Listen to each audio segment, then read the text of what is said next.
Hello বন্ধুরা, কেমন আছো তোমরা সবাই? আশা করি সবাই খুব ভালো আছো। তো কোথায় এসেছি জায়গাটা দেখে বুঝতেই পারছো, কিছু সারপ্রাইজ আছে। তো এত গরমে আর থাকতে পারছিলাম না, তো একটা এসি নেওয়ার জন্য এসেছিলাম। এসে অনেকক্ষণ দেখা দেখির পর আমার এসিটা পছন্দ হয়ে গেছিলো, তো আমি টাকা ক্যাশ কাউন্টারে গুনে দিচ্ছিলাম।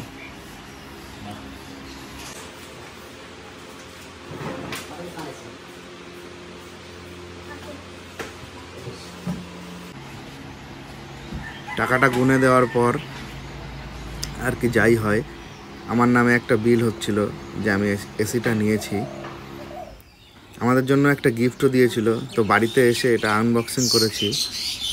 গিফটটা হলো একটা লাউ পলার সেট, মনে হয় কাপবাটির সেট একটা।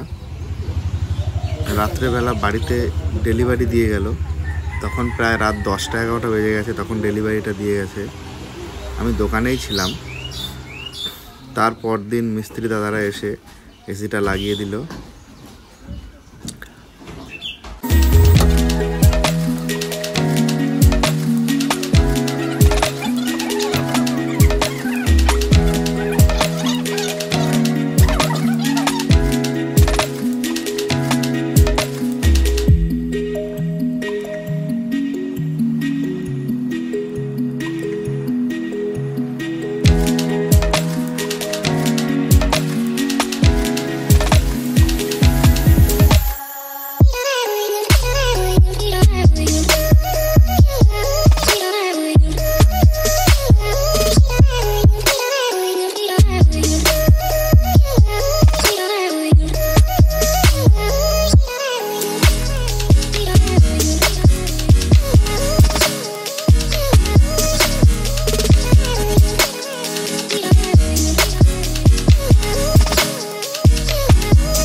তো ফাইনালি কমপ্লিট হয়ে গেল, আর দাদারা চলে গেল বাড়িতে।